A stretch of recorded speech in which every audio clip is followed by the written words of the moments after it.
Okay, now the last session for today begins, and our next speaker is Frank Küttner, and he will talk about marginality, dividends, and the value in games with externalities. Okay, Frank, the stage is yours.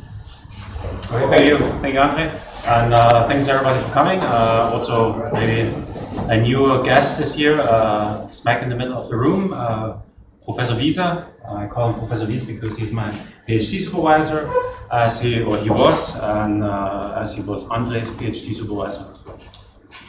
You have had at least one good PhD student sitting over there. Right, now back to the topic. This is basically a talk split into two parts. First, we're going to speak a little bit about TU games, so we're going to start rather slowly, and then with all the knowledge that we've learned from there, we go into the environment with externalities and see what we find. So this does not work. It's not working? No. Oh, now it works. Okay. Sorry. Suffering negative externality. Yeah, exactly. Okay, so let's quickly recap the Shapley value. A simple example with 3 players. We know what these guys can achieve alone, what they can achieve in pairs, and what they can achieve with 3 of them together. And then we can use the Shapley value, and that will answer how we should actually split that cash that they can achieve together. And what is the Shapley value? Well, it's been introduced by Shapley with this fantastic simple characterization, efficiency, anonymity, null player, and additivity. And well, the funny thing is, nothing there says anything about marginality. Okay, nothing there says use marginal contributions, but it turns out that the Shapley value can be computed as an expected marginal contribution of a player.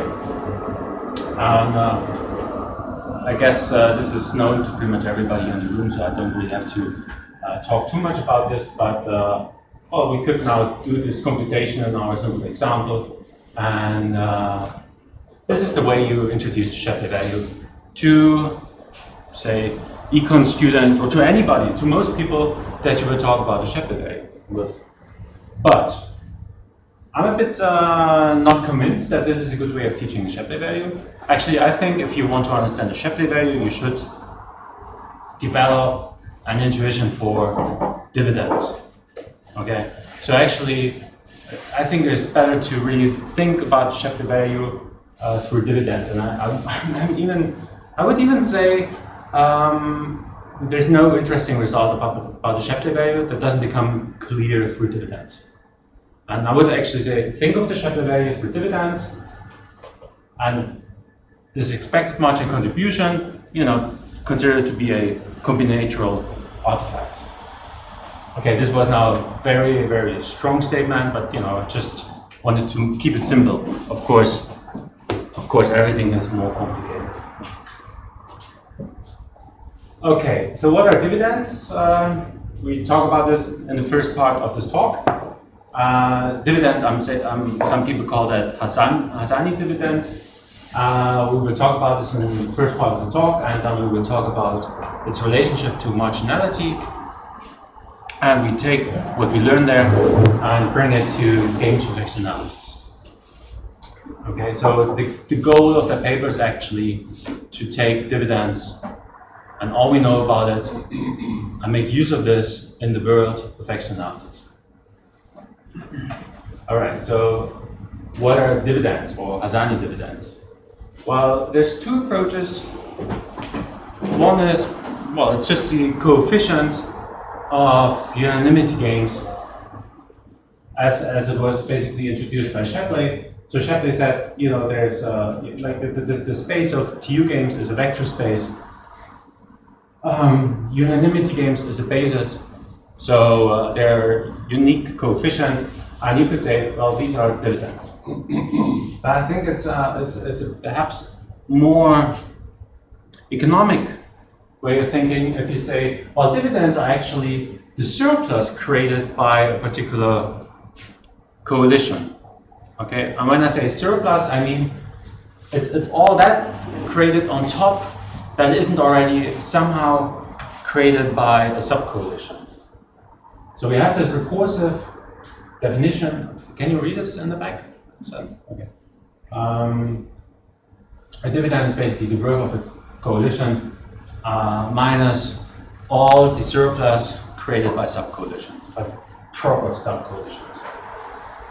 Okay, so because it's so important, we're going to look into the example just to get really,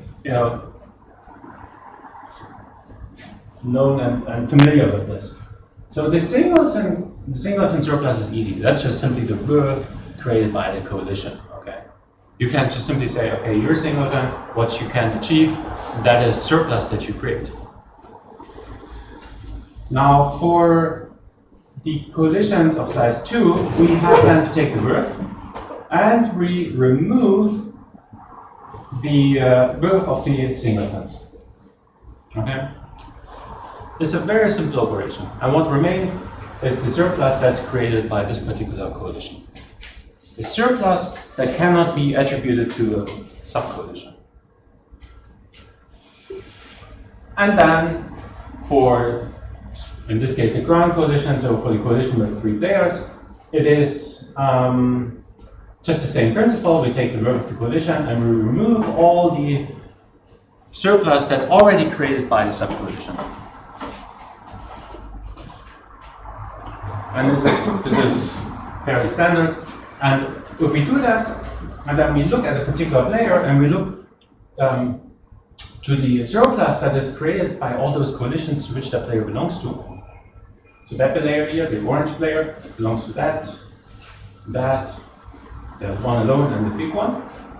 And all these dividends that he is, well, at least partially responsible for, will be used in order to calculate that player's Shapley value. Namely, you just take the singleton surplus, give it all to this player. The pairwise surplus, you split it with the other player. And the surplus created by the ground coalition, you take it by 3 and give it to him. And this is the Shapley value. And this is how you should actually think of the Shapley value. And if you think of the Shapley value this way, all the characterizations in the world become much more intuitive. Okay, so far so good. Now let's talk about marginality. What marginality says, in order to compute a player's payoff, you just look at this player's marginal contributions. And that's something that is very interesting, I think, for economists, because there's this kind of thinking on the margin. And Jan said marginality, efficiency, and anonymity together, they are characteristic of the Shapley value. Now, this is a problematic slide. So relax a little bit. Now I'm basically saying I'm not convinced by marginality. Like just reading the axiom as a normative property, it doesn't really convince me. Why is that? Okay, let's go a step back and let's talk to somebody about a cooperative game, like a TU game, and that person will most likely, when hearing this for the first time, say, give me my contribution to the ground coalition. Give me Vn minus Vn minus I. And the other players will say, no, that's not what you should get, because, well, first, we cannot give this to everybody. That wouldn't create an efficient solution. But more problematic perhaps is this marginal contribution to the grand coalition is actually jointly created with the others. So that doesn't really capture everything. Okay. But then when you say, well, okay, this marginal contribution of player I to the grand coalition is jointly created with the others, isn't it then also an indicator for the productivity of the others? shouldn't that then also be used to compute the solution for layer J, unequal I? But marginality tells you no. That expression, that marginal contribution of layer I to the prime coalition, will not be used to compute layer J's payoff. Okay, I'm not against marginality, okay, but I'm just saying it doesn't really. I mean, I would have question marks here. Like, why should I ignore this information?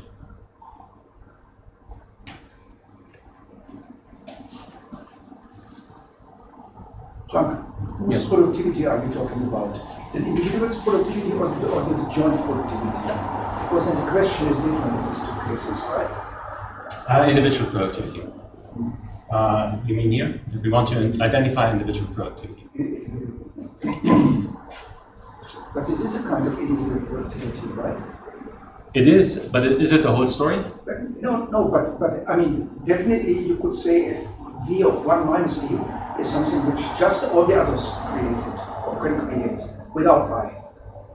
Yeah. Right. And now I enters first time to C and produces something.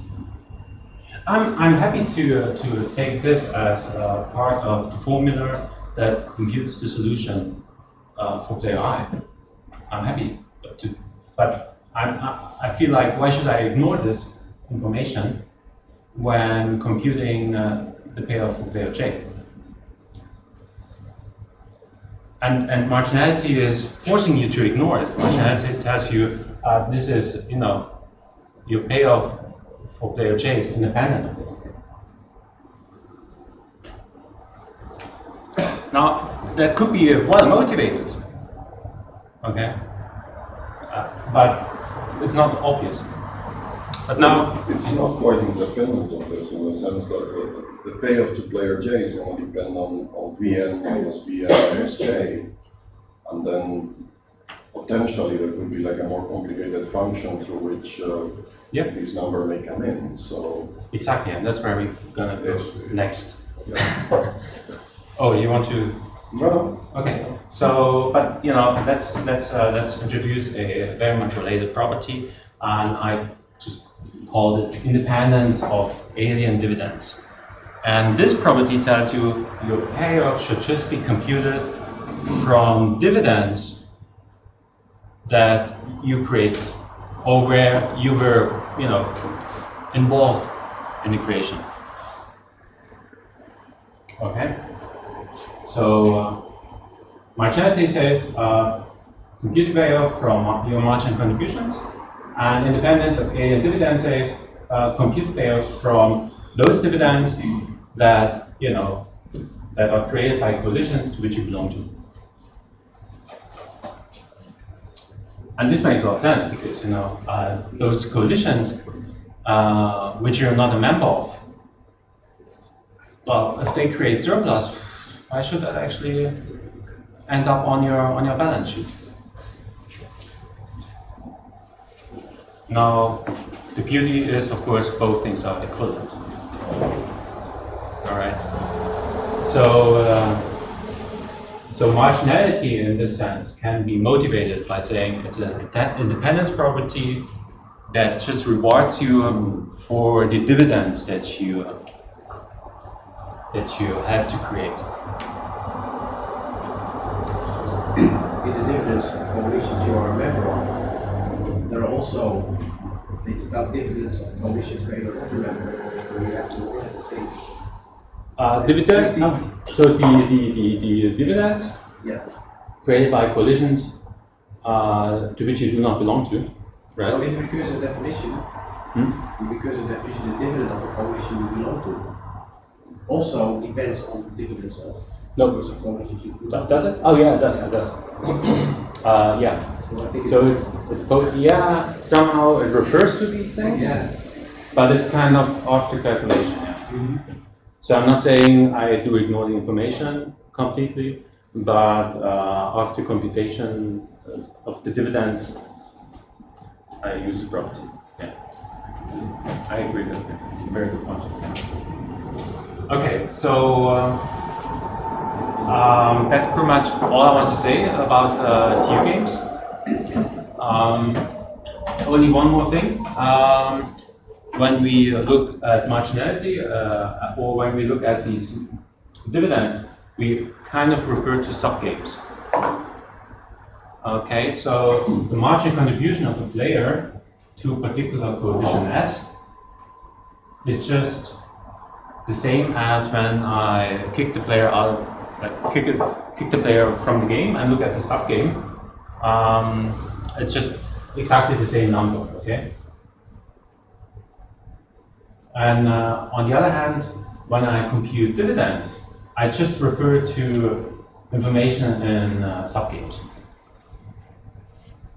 That is not just a funny thing, it also is conceptually meaningful. Okay.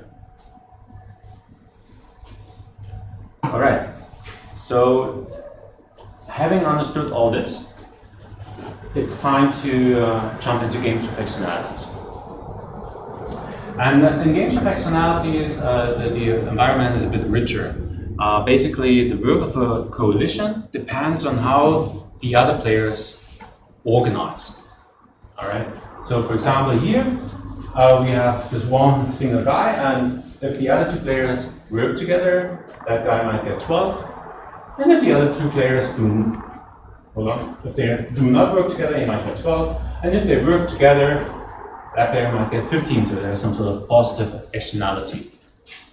And you can imagine that this whole setup becomes way richer, and it's a more involved setup. And a lot of people were trying to define some sort of a Shapley value for this environment. And what we are doing is basically to say, well, let's try to define dividends.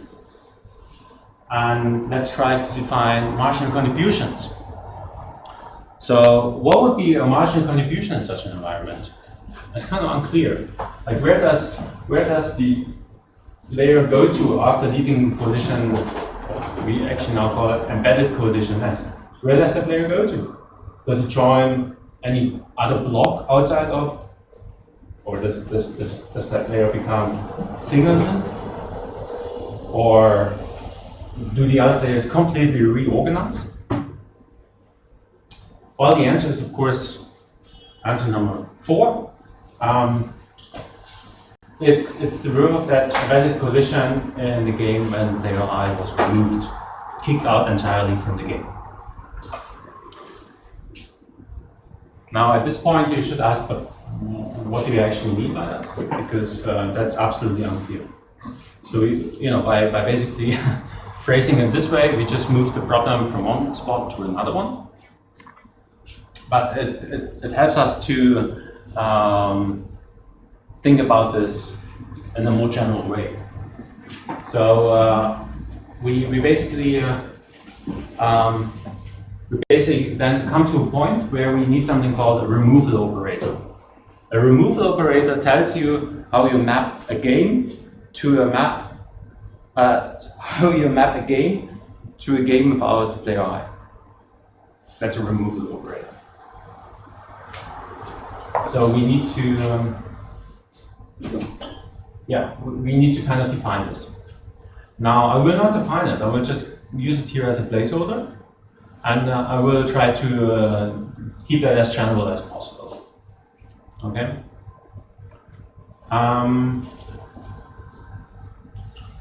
However, I will make a few assumptions. So one thing is that this removal operator, when specifying the work of a coalition S after player I was kicked out from the game, depends on the original game, on the verbs S without I, and any of the other possible conditions. Okay. So that's fairly standard, and it could be more general. I think Lenny and I, we talked yesterday about this. It could be more general, but that's a decent start. And now the first important property that we make, that we have to assume is some sort of path independence. So path independence says It doesn't matter in which order I remove players from the game. So whether I kick out I first and J second, or the other way around, that shouldn't matter. And why do I need this? Well, this allows me to kick out many players. Like I can kick out entire coalitions, and what I get is still well defined. Okay, so without path independence, we cannot continue from this point. Right. Now, but hold on. If I have this, if I have the ability to kick out complete coalitions, then I can actually define dividends in a very natural way. And that's what we do. So we define the dividends of an embedded coalition for a given removal operator. And it is just analog. The dividend of an embedded coalition is just the growth of the coalition minus all the dividends that are created by the sub-coalitions. And when I say sub-coalition, I'm speaking about kicking out players from S, the embedded coalition S. And I can just find this if I have a removal operator. So there's no magic. It's just a consistent way of generalizing dividends. Pi stays the same, but RS minus T still in pi? I can repeat When it. you say that pi stays the same, Yes. does that mean that the players from S minus T are still in pi? Yeah, sorry, I used a notation where S is not in the partition. It's totally equivalent, but this way it saves you some bookkeeping.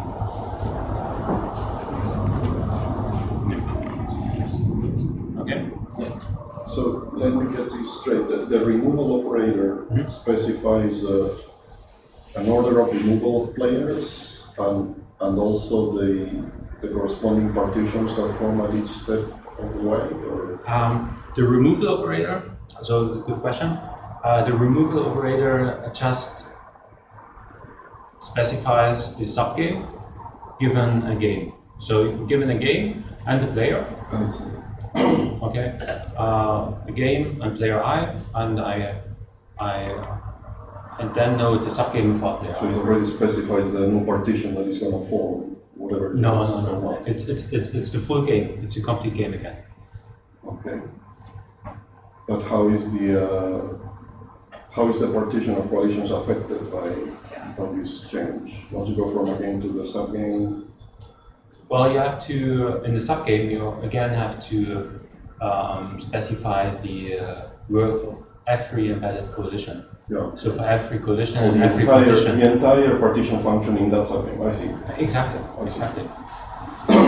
And now when you have half independent removal operator, where it doesn't matter whether you kick out I first or J first, you can actually speak about removing coalitions, like sets of players. Okay.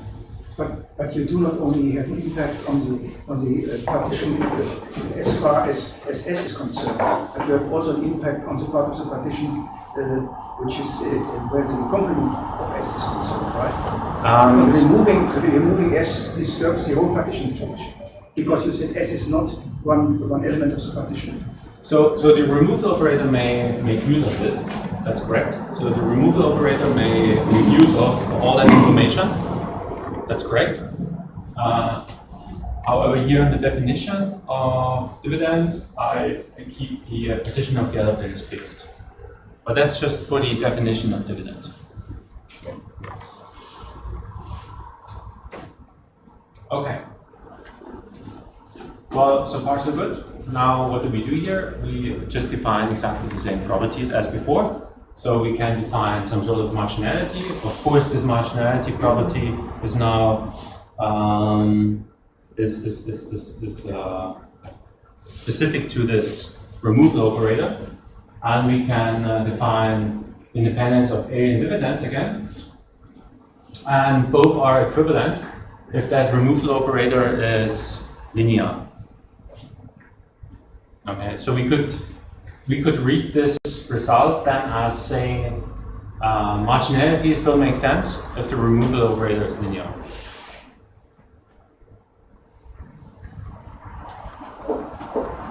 And then, and this is the main result in the paper, we get a characterization in the spirit of Young.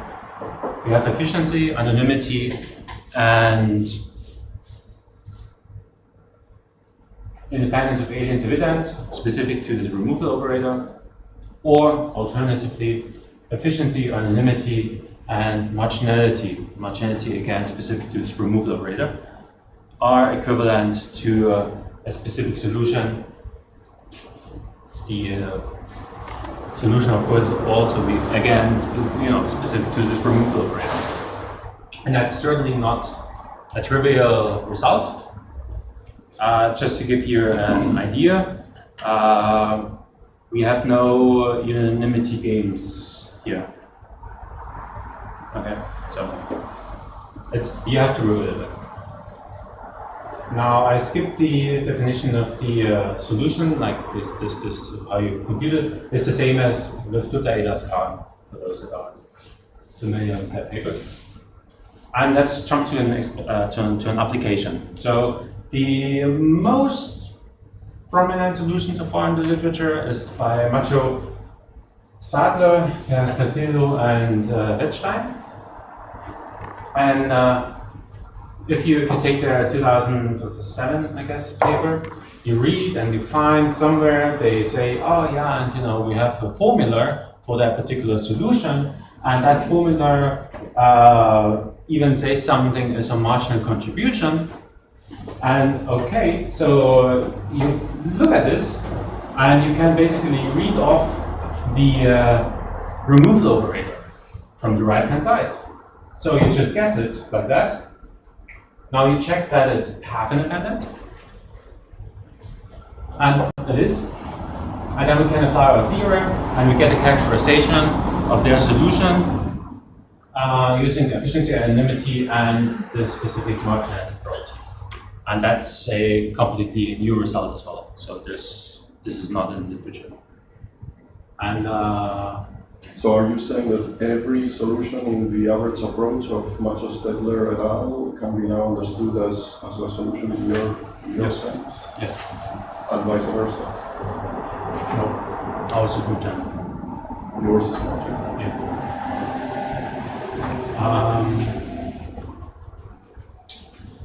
Another application would be kind of like one of the most simple removal operators that comes to mind is the singleton removal operator. So we take out player I from that coalition, and we just think of the resulting situation as if that player were to become a singleton. And that's obviously half independent and linear, of course. And then we get a characterization of the so-called externality-free Shapley value by efficiency, anonymity, and the singleton marginality. And this result already exists in the literature. It's been shown by Roberto and Jeffrey de Klippel. And there they said, this is definitely not a trivial variation on Young's original theorem, and they're right, but it's kind of like a trivial instance of our theorem, which, okay, this was perhaps a bit arrogant. But there's an even more trivial instance of our theorem, and that is if you choose the removal operator to be just zero. I mean, there's nothing wrong with that. No, zero, Andre, zero. No problem. Okay. And if you do so, you get just something which is zero marginality. René called it a coalitional marginality, and it's characteristic of the equilibrium plane. Okay. We can do this with pretty much, well, we can do this with all the solutions, or no, all the generalizations of the Shapley value that were suggested in the literature, and we get these kind of marginality-like characterizations. And we also have a new concept, which I think is, economically speaking, the most interesting. But you always need a cliffhanger, a reason to read the paper, and I keep it very short. So what we're doing there is we want to not reward externalities. Okay, externalities should not be a reason to get cash. But different from the externality-free solution, we do not say that there is such a thing as a default partition. Okay, and if you do this, then so there's no default partition, but you don't want to reward externalities. Now the problem is everything that is created in such a world is somehow then subject to externalities, but you don't want to reward them. So you're actually forced to introduce egalitarian principles, because, well, that's how it is. Somebody has to get it. You don't want to reward it to the person that exerts externalities, then you have to split it equally. And yes, with this, I think I may sum up for 1 more minute, or yeah, minus 2 minutes. minus 2 minutes. Okay. All right. So what did we do? We basically started from the idea that we wanted to have dividends in the world of externalities. And how do you define dividends? Well, you can define it if you're able to kick out layers. So we took this concept of removal operators. Now we're able to kick out layers. We're able to kick out we are able to define dividends. So we're able to define some sort of independence property, which is then equivalent to marginality. And with that, we were able to get Young-type characterizations of the generalized Shapley values. And we have a very nice new solution, which is certainly my favorite, but not Andres. And Andres' favorite will be presented in, I suppose, a minute, right? Okay, Thank you. Thank you for your presentation. Okay, yeah, maybe one short question again. Actually, we can discuss this talk later on, so but maybe one question right now. Okay, then thanks again. Okay, now I have the honor to announce the last speaker, okay, which is me. It's the last one. Yeah. Okay. You have to go back one. Sorry. What? I clicked one, so you need to go back one. Yeah. Sorry. Die op de hops is nice.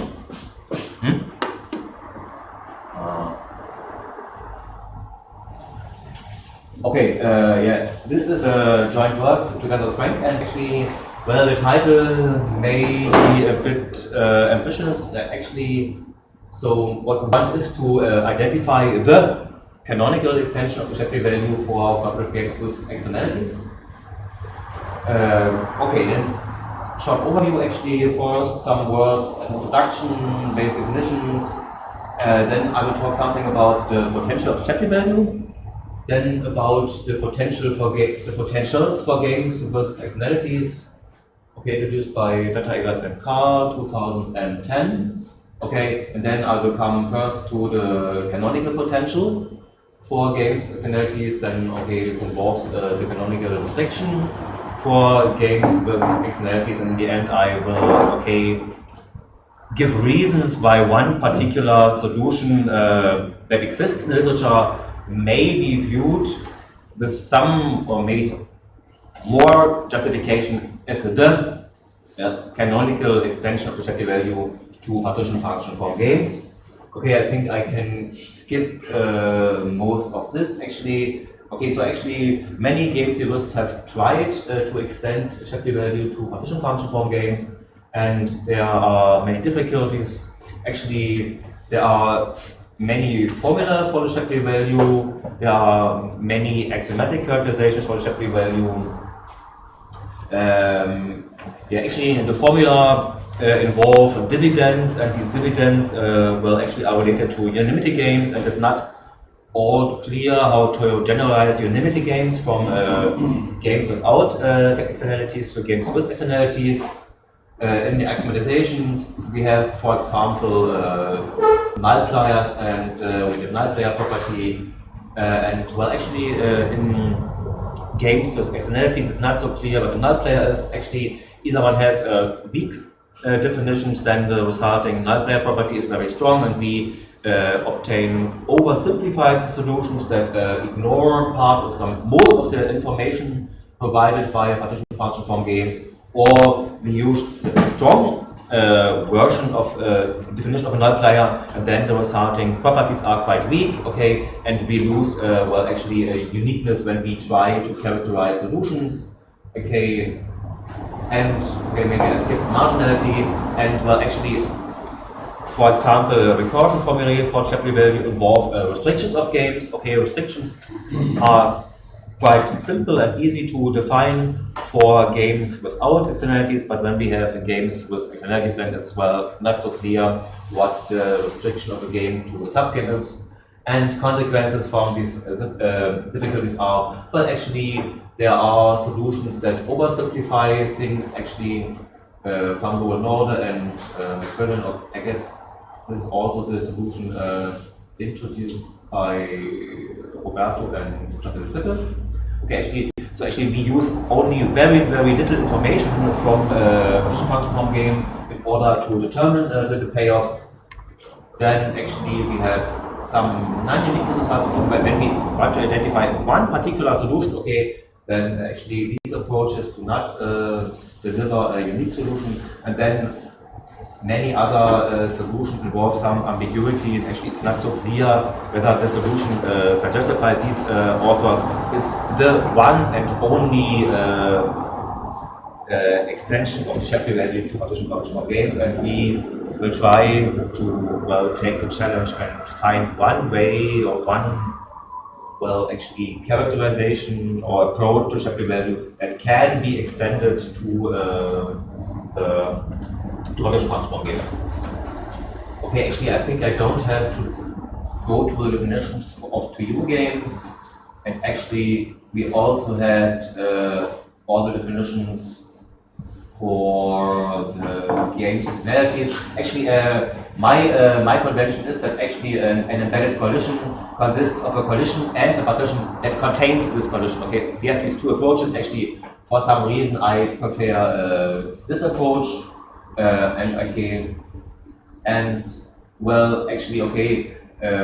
all know the definition of Shapley value in terms of the Harsanyi dividends, and now what we will do is we will give some reasons that the solution produced by Marcel Stadler, Pierre Castillo, and Weststein can be viewed with some justification as the canonical extension of Shapley value to partition function form games. The approach we use is the potential approach. Okay, let me first provide the potential approach to the Shapley value due to Hart and Mas-Cornell, 1989, Econometrica. Okay, so they define a potential function and the potential function assigns a rational number to any game. Okay, the game on the empty player set is normalized to 0, and we have efficiency, that is the marginal contribution. When we sum up the marginal contributions of the players within the game with respect to this potential. Okay, this is the game where I left the game. They have to sum up to the worth generated in this game. And it turns out that there exists a unique potential function for games without externalities, and the marginal contributions with respect to this potential function are the Shapley payoffs. Okay, there are several formulae for the potential. First, there's one using the Hazard dividends, and actually there are formulas that using well, actually the characteristic function. But when we look at these formulae, it's not so clear how to generalize this potential function to partition function form games. Right? Due to the problems or difficulties I mentioned before, and it's also were mentioned by Fred. Okay. Okay, then I have to go to the potential approach to partition function form games. Actually, when we look at the definition of the marginal contributions with respect to the potential, right? Okay, actually we have to consider restriction of the game, and well, as Frank mentioned, restrictions are quite easy to define or conceptualize for games without externalities, but we have more difficulties when we want to look at restriction for partition function form games. Okay, and I will now present an approach due to Dr. Ehlers and Kahn. Okay, and actually they define a restriction operator for a given player set in the player. Actually, this is a mapping that maps a game with the player set n into the set of games with the player set n without the player I. Okay, we have for any n and any I, we have such a mapping. Okay, and well, actually, the resulting game in a smaller player set is denoted as by Frank. Oops, I have to wait. Let's go back. Okay, with this expression, but actually the restrictions they consider say that in the smaller game where I is removed, the worth generated by an embedded collision can only depend on those embedded collisions in the bigger game that are well consistent in the obvious sense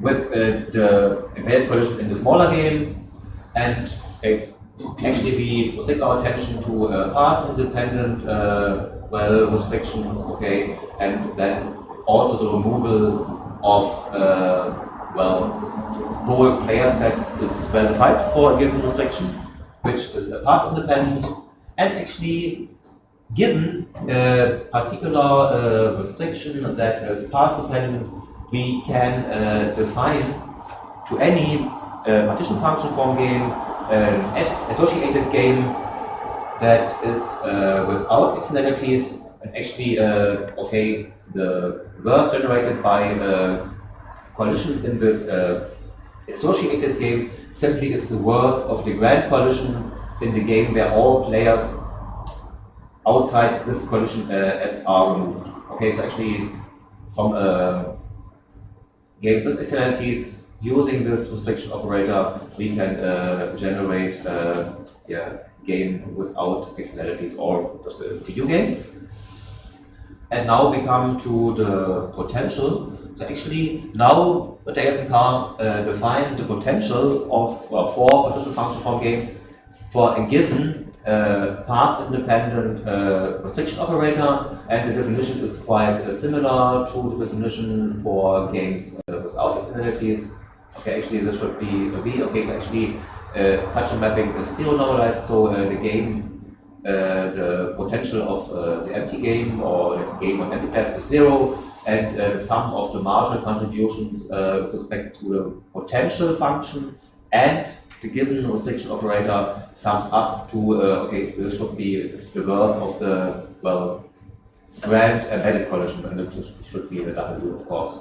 Okay, then we have a similar result. Actually, when we have a restriction for games with externalities that is the path independent, that we have a unique R potential. Okay, actually the potential is given by the potential of the associated game without externalities.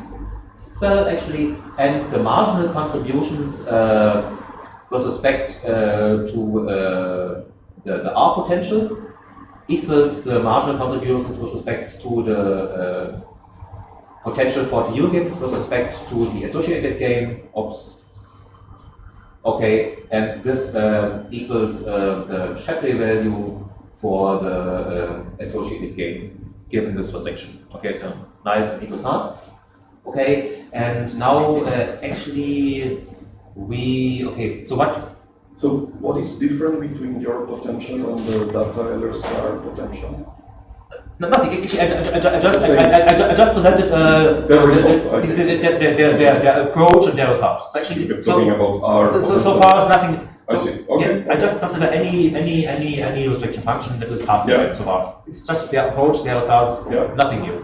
Okay. Now the question is how to generalize the potential of Shapley value to partition function form games. Actually, it turns out that there is one possible way to do this, and actually in 2014 I showed that the potential of the Shapley value, or for games without externalities, is the worth of a particular random partition. Right? So what's the worth of random partition? Okay, a random partition simply is a probability distribution on a set of all partitions on a particular player set. Okay, and the worth of a partition simply is the sum of the worth of the components of this partition. Okay, and what I showed is actually that the potential of the Shapley value is the worth of a particular random partition. Okay, I will talk about this random partition on the next slide. Okay, and when we look at this formula, right, and we want to extend this to partition function form games, okay, it's quite easy to see what to do, right? Actually, instead, when we calculate the worth of as a partition by just summing up the worth of S, we just sum up the worth of S and some partition it is contained in. Okay, and this way we have generalized this formula for the potential for normal TU games to potential function for a partition function from games. Okay, so what are key questions? Well, actually, we have defined potential for partition function form games with respect to a particular restriction, right? So actually, we have to provide a restriction that turns this particular function into a potential. And maybe the first question is whether this particular random partition is the unique random partition that generates the potential for TU games. Right? Okay, and I'm going to first to tell you something about this random partition. Actually, this random partition appeared first in evolutionary biology. Okay, in population genetics. Okay, maybe I can skip this one. So actually, what we have, this random partition that I consider is the unique generator of the potential for TU games when the games contain at most 3 players. And okay, if we have more than 3 players comparing dimensions, actually the particular partition is not the unique one, but this partition is a unique partition that generates the potential of Shapley value or for games of finality, and that actually satisfies some nice consistency property that is quite prominent actually in the literature within population genetics. Okay, and simply what does it mean? Actually, it says okay, when we throw out a condition out of a partition and then look at the probability of this partition, actually it's just the conditional probability of the original partition, provided that S is contained in the partition. It's a kind of very natural consistency property. And then we have made some first result. Actually, when we look at some positive random partition, okay, all probabilities are positive, that is consistent, and that generates potential for the Shapley value. Okay, there must be this particular condition. Okay, and now I'm going to answer the second question. Okay, First, is there a restriction for which this particular potential function is the unique potential? Okay, we cannot answer this question in full generality, so we restrict attention to linear restriction operators as defined, and we look at faithful restriction operators. I already said that when we look at the restricted game, then the worth of particular embedded condition should only depend on those embedded conditions of the bigger games that are consistent with the embedded condition in the smaller game. Okay, and faithfulness requires, okay, when all these embedded conditions that are compatible with the embedded condition in the smaller game have the same worth, okay, then in the restriction, this partition also should have the worth of these compatible embedded conditions in the bigger game.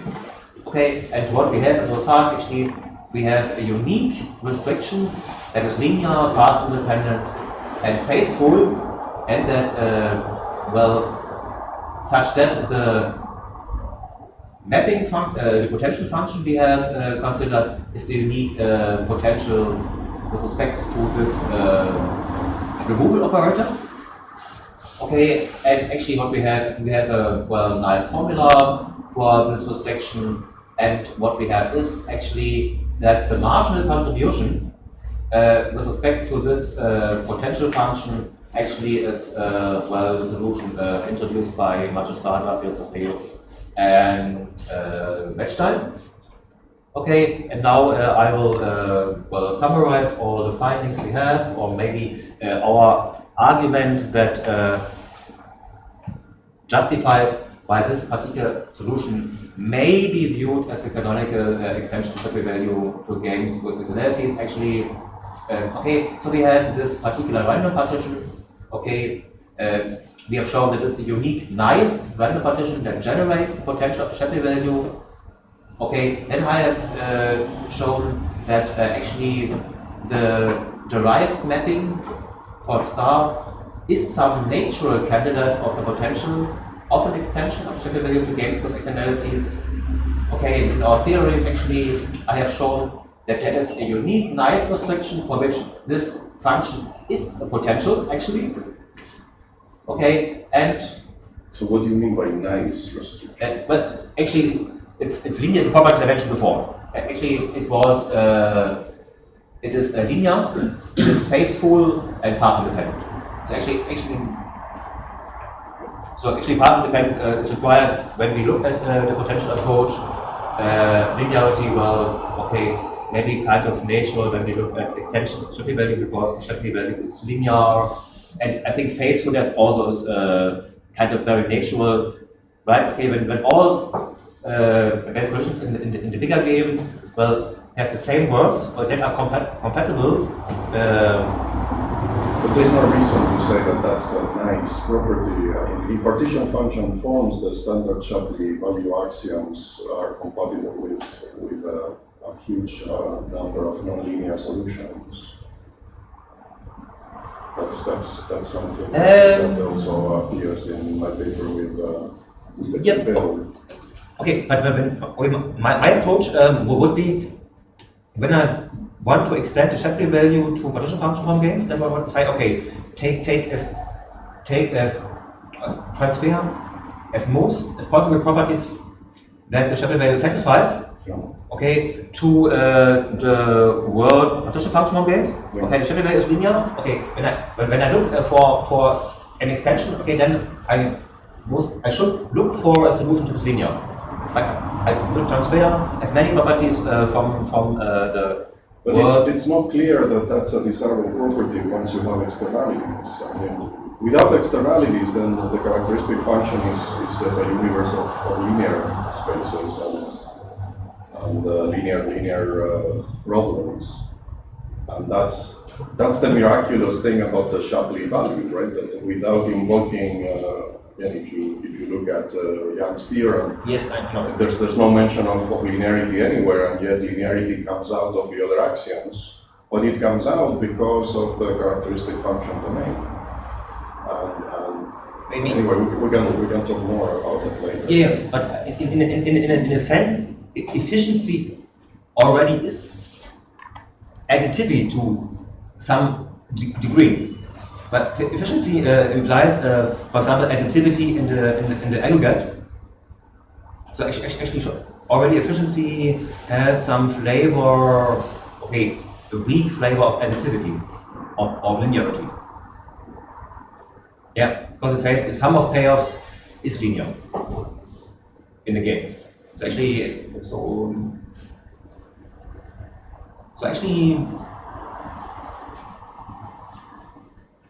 well, since the Shapley value is linear, and so I feel maybe one could argue that then one possibly might want to have a linearity also in the extension of the Shapley value.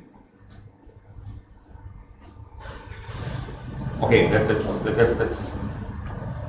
okay, but we mean with nice we mean linear, faithful, and passing event. Okay, that's the meaning of nice. Okay, just okay. Okay, and putting all things together, actually, okay, me more than Frank would argue that maybe these are reasons that, well, actually, the solution by partition question are maybe the canonical extension of the Shapley value to partition function games.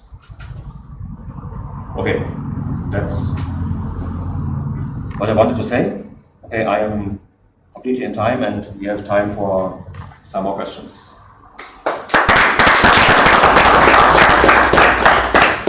So, I mean, my point is that this is interesting. This is interesting work. Don't get me wrong, but I just think that the question of what is the canonical way to extend the Shapley value to environments with externalities, I thought by now we had agreed that that has a simple answer. There is no canonical way to extend the Shapley value to environments with externalities, because if you take the potential approach, you get a number of things. If you get this average approach based on averaging marginal contributions, you get a different thing. If you get Meyerson's axiom, you get a different thing. If you get now Harsanyi's dividends, you get a different thing. And that's why the point I think we were trying to make in the paper with Geoffroy was to, in some sense, learn to live with multiplicity. That is, given the fact that all these different approaches that have led to the Shapley value in the domain of characteristic functions do not take you to a single place, then perhaps it's a more constructive enterprise to think of these bounds. So what are the bounds? So there's going to be many solutions that potentially satisfy many of these axioms, and then can we characterize the bounds in terms of maximum transfers that can be made from player to player in connection with the impact they have on their externalities? If a person is actually producing a lot of positive externalities, then this person should receive a nice subsidy from the other players, and vice versa, and so on, right? So in particular, I mean, when Frank described some of the results in my paper with Geoffroy, I don't think, I mean, maybe we wrote it poorly, that's always possible, yes, but I want to emphasize our paper is not about the externality free value. We hate the externality free value. In a world with externalities, it makes no sense to have a value that is actually called externality free. Yes? Of course. But it acted as a benchmark from which you can then measure the transfers. From the externality free value, you can understand what is the maximum size of these Pigouvian taxes or subsidies that you can allow compatible with these axioms, these non-normative principles that you put in, whatever they are. Anyway, it's a very important and interesting problem, but yeah, I don't think the right question is what is the canonical way to extend the Shapley value to environments with externalities. I don't think there's one. So I may be a referee of this paper. Don't get in trouble with referees when you say that. Well, yeah. This is not a threat, but no, I think it's a promise. No, it's just, this is very interesting work, but I don't think the question is phrased in the proper way, because by now I think it's very clear, and this is, I think, the consensus among many of these authors that have worked on these problems, that there is no canonical way to extend the Shapley value to environments with externalities. So, no, actually, our starting point was actually this particular formula. And when I looked at this the formula that gives the potential of the Shapley value, okay, then it's a very, very natural way to extend it to partition function problems. And I would argue that is one of the very, very natural ways that you could do that. And there are many, many very natural ways that you could do that. If you look at other proposals in the Macho-Stegler et al., or in my paper with Geoffroy, or in the Marathon paper, and there are many, many different ideas that you could pursue. And again, the remarkable thing is that in the domain of characteristic functions, all of them take you to a single point, to the Shapley value. And with externalities, they take you to multiple places. Yeah, okay, that's always the problem with natural relativity. Yes. Yes. It seems Okay, to me I that agree. we're standing between beer and this discussion. This is dangerous. Okay, then, actually, okay, then, that was the last talk of today. And okay, actually, I think we should start to move to the restaurant where we'll have our workshop dinner, maybe at 5:20 or so. So we have 6:20. 6:20. 5:20. Okay, and now we have time for some beers or other drinks, and So in roughly 45 minutes. yes. Okay. So there's plenty of time to have one drink or another. Yeah.